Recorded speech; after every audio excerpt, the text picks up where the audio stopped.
Imagine this situation. You're just a regular office worker. Every month when your paycheck hits, you don't go crazy spending money. You don't rush out to buy the newest phone. You don't go into debt just to travel.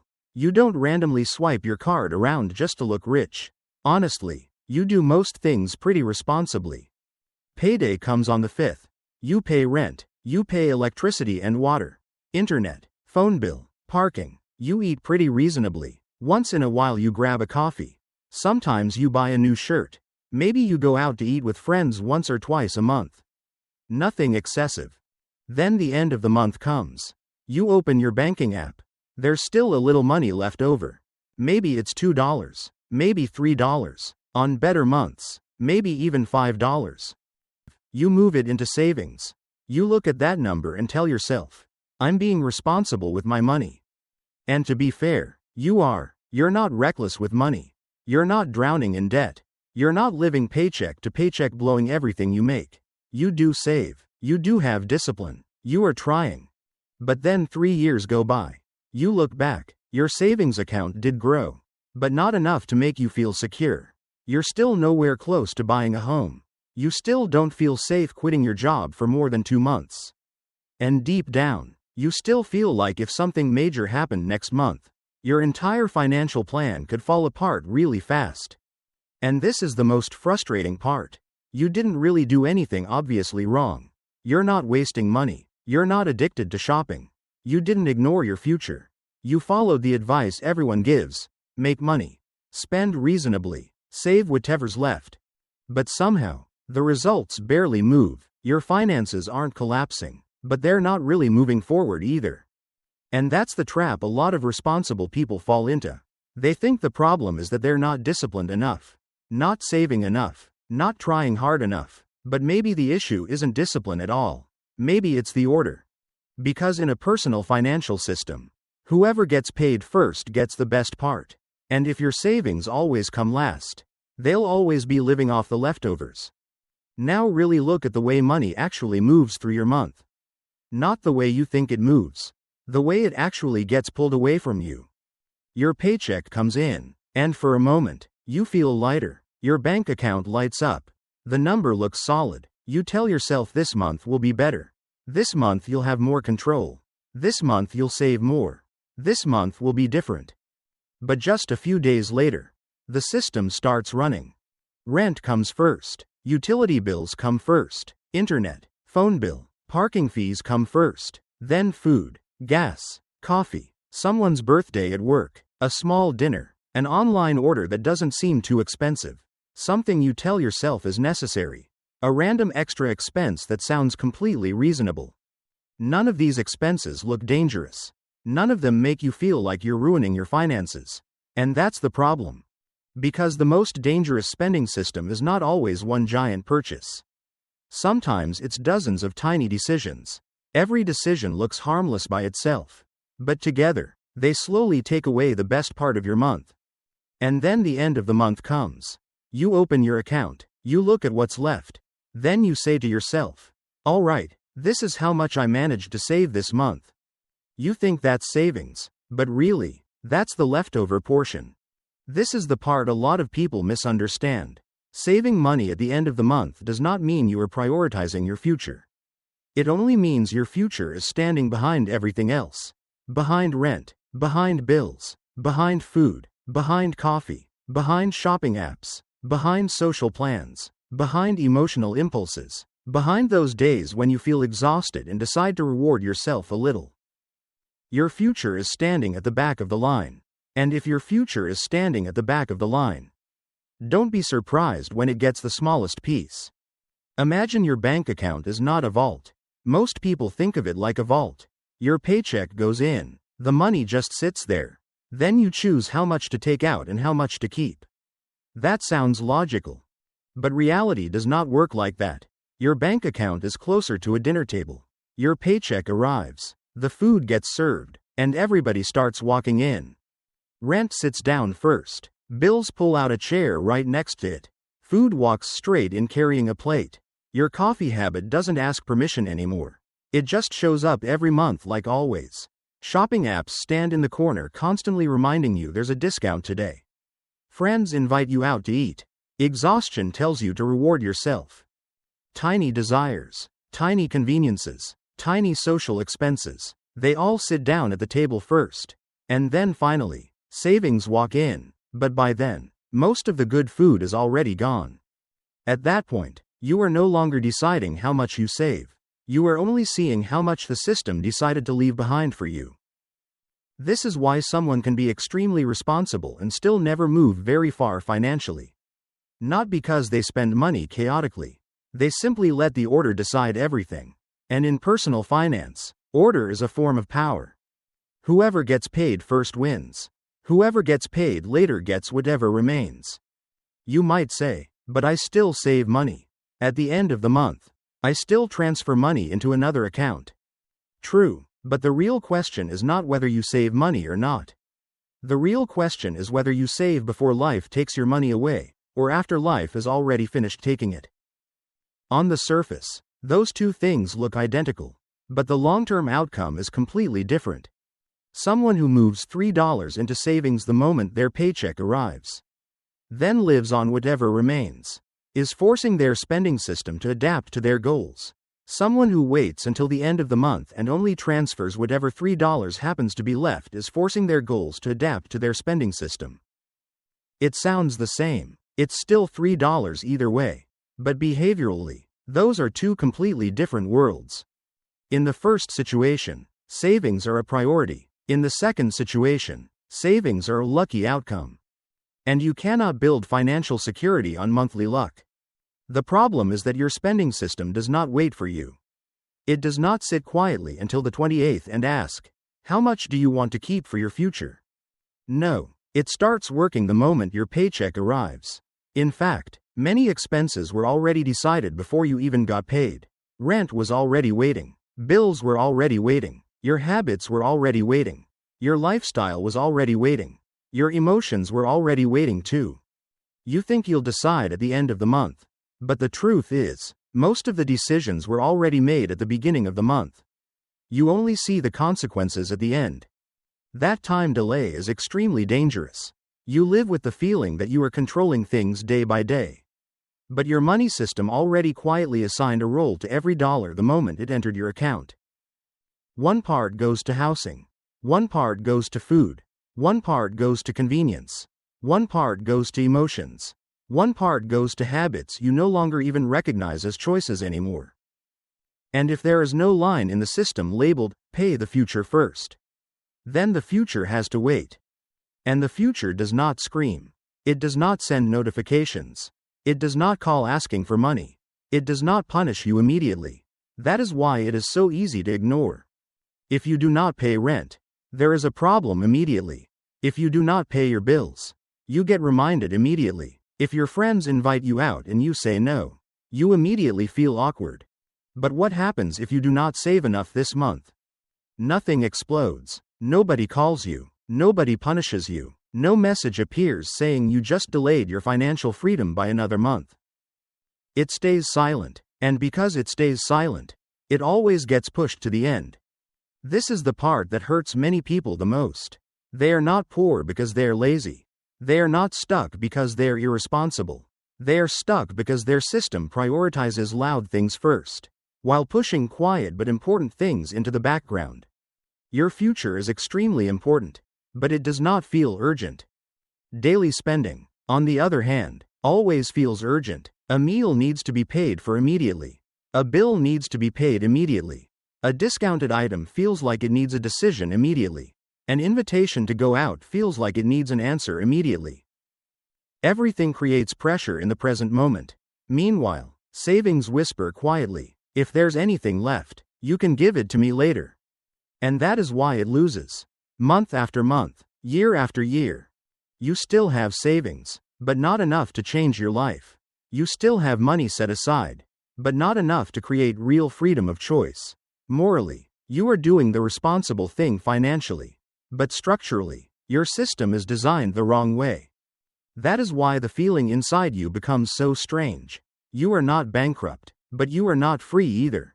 You are not irresponsible, but you do not feel safe either. You are not spending everything, but you are not building wealth fast enough either.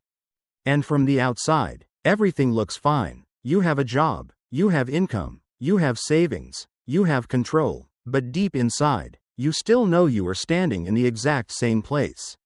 This is not simply an emotional problem. This is a system design problem. Your current system is telling you to live first. And then, if anything is left over, build the future afterward. And if you operate under that system long enough, eventually you start believing you do not earn enough. You are not skilled enough. You are not disciplined enough. But maybe that is not true. Maybe you are simply letting the wrong people eat first at the dinner table. Maybe your money does not lack direction. Maybe it is simply being pulled away by things that arrive earlier, louder, and more visible. And once you truly see this, many old beliefs about savings start collapsing. Because having savings does not automatically mean you are building wealth. Having money left at the end of the month does not automatically mean you are controlling your money. And trying harder is not necessarily the solution if the order inside the system never changes. So now we need to separate one thing very clearly. Having savings does not automatically mean you are building wealth. It sounds a little uncomfortable, but this is where a lot of people get confused. You can save money every month, but if that amount is too small, too inconsistent, and constantly gets pulled back out whenever life happens, then it is not really a wealth building system yet. It is just a thin cushion. A cushion that softens the impact when life crashes into you, but it does not move you forward. You save $2,000 this month. Next month your motorbike needs repairs, so you pull $1,500 back out. The month after that you save $3,000. Then there is a wedding, a birthday, a short trip, and suddenly part of the money gets pulled back out again. When you look at your banking app, it feels like you are saving. But in reality, the number keeps going up a little, then falling a little, then going up again, then falling again. It is moving, but it is not progressing. This is the difference between having leftover money and building wealth. Leftover money is whatever survives after the month treats you nicely. Wealth is the thing you intentionally protect before the month has a chance to take it away. Those two things look very similar, because both of them sit inside a bank account. But fundamentally, they are completely different. If you wait until the end of the month to save whatever is left, then you are letting life decide the speed at which you become wealthier. If you protect money at the beginning of the month and then live on the rest, you are forcing life to adapt to your goals. That is the first real rule. Saving is not about the act of having money left over. Saving is about where it stands in the line. And if it stands behind every other expense, then it is not a priority. It is just hope. Now look at the way this system scores you. Not the bank, not your company, your actual financial life. Every month, it takes a snapshot, not when your paycheck first arrives, not when you feel richest, usually at the end of the month, after rent has passed through, after bills have passed through, after food has passed through, after all the small decisions have passed through, and after every emotion from that month already took a bite out of your account. And what does that picture show? It does not care how much money you had at the beginning of the month. It does not care how strongly you intended to save. It only looks at what is left after the spending system finishes running. And if every month that picture shows only a tiny amount left over, then your life is sending you a very clear signal. You are earning money, but you are not keeping enough freedom of choice. That is why the feeling inside you becomes strange. You know you are not reckless. You know you are responsible. You know you are not living carelessly. But the real report card of your life still says that after all the expenses, there is barely any room left. Room to quit your job if necessary. Room to say no to a toxic job. Room to handle an emergency. Room to grab an opportunity. And here is the counterintuitive part. The thing that determines your feeling of safety is not how much money you earn. It is which part gets protected before life has a chance to spend it. Someone earning $30,000 a month but protecting $50,000 at the very beginning may feel more in control than someone earning $500,000 who waits until the end of the month to see what is left. Because the first person has a system, the second person has hope.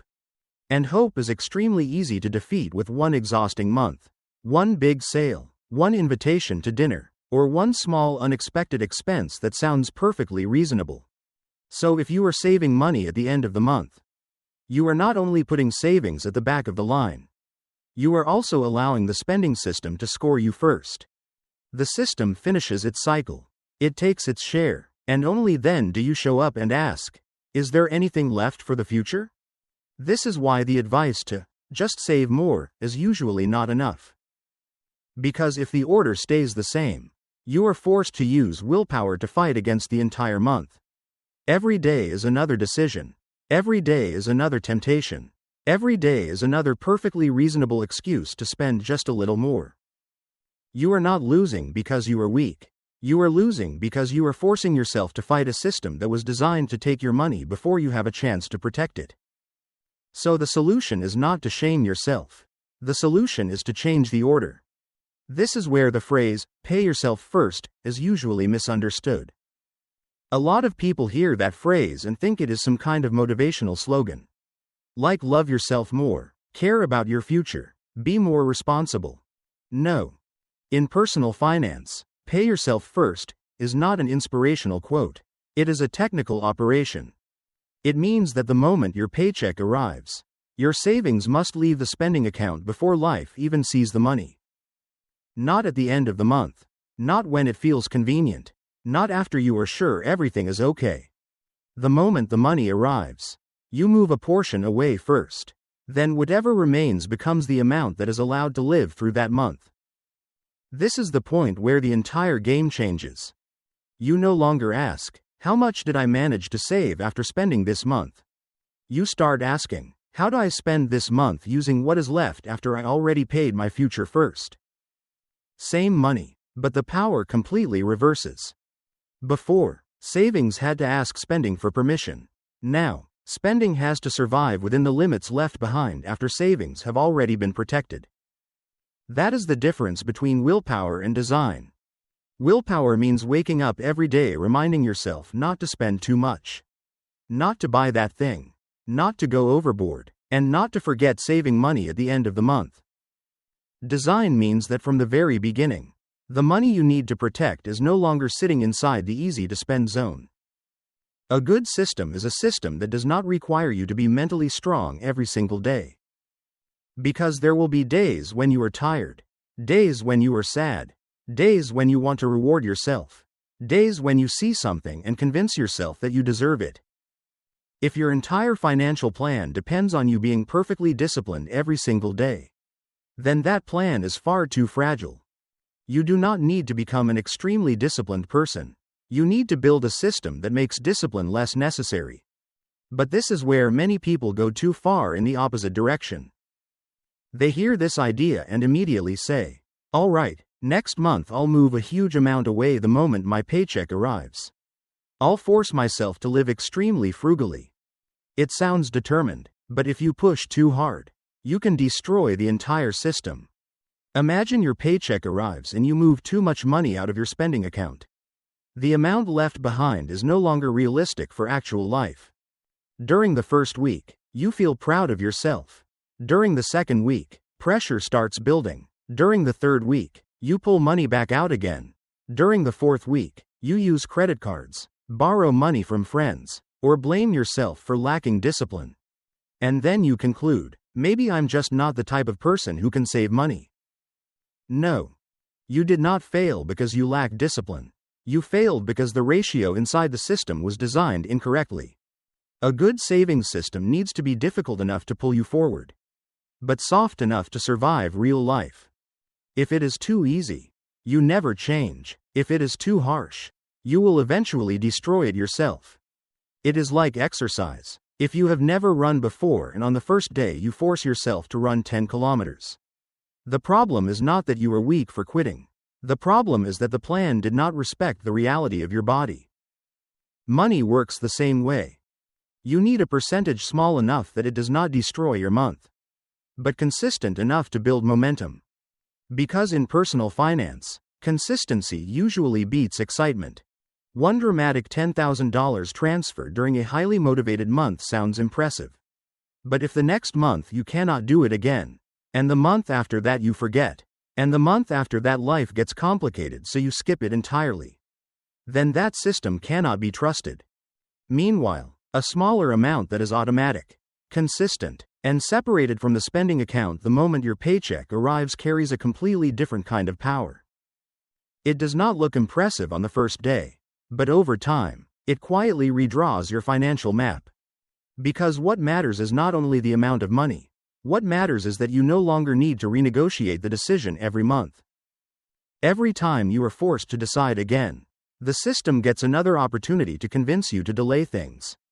This month is difficult. There are too many birthdays this month.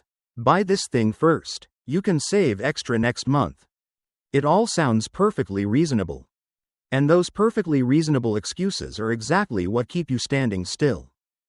Automation cuts away that negotiation. The money arrives. One portion immediately moves toward the future. Only the remaining amount gets invited to the dinner table.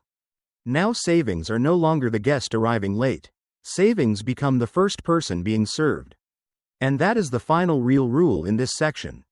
Money does not only need to be earned, it also needs to be protected from the rhythm of everyday life itself.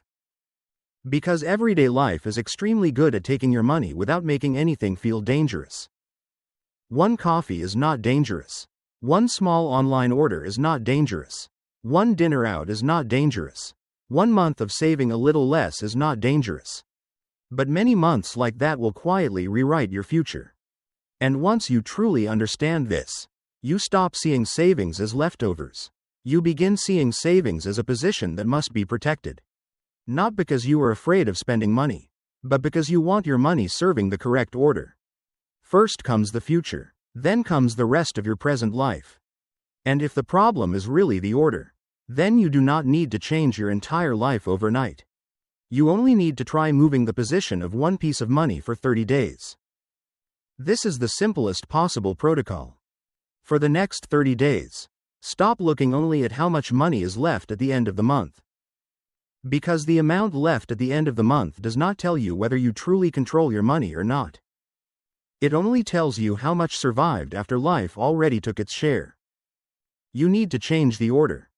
You do not need to start big. You do not need to force yourself into becoming some perfect financial person.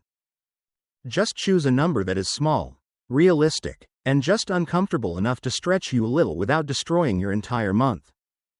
Maybe it is $500. Maybe it is $1,000. Maybe it is 5% or 10% of your income. The number itself matters less than the position of that number. The moment your paycheck arrives, move that amount out of your spending account. Do not leave it sitting next to food money, rent money, coffee money, shopping money, and all your emotional impulses. Separate it, give it its own place, then live on whatever remains. This is the part that sounds simple, but it changes the entire system. You no longer ask, will I have anything left to save at the end of the month? You start asking, after paying my future first, how will I live with what remains? That is a different question. And different questions create different behaviors. During the first month, do not try to optimize everything perfectly. Just observe. See whether you are actually short on money or not. See which expenses naturally become smaller. See which habits begin revealing themselves. See how your emotions change when you realize your future has already been paid first instead of waiting at the back of the line. After 30 days, you will notice something very clearly. Saving money is not only about keeping money, it is about designing the flow of money. When you leave savings at the back of the line, you are forced to hope that life leaves enough behind for you. But when you move savings to the front of the line, you are no longer someone trying to collect leftovers. You become the person deciding the order. And in personal finance, the person controlling the order is the person controlling the outcome. You are not stuck because you lack discipline. You are stuck because you left savings at the back of the line for too long. This month, try moving it to a different position.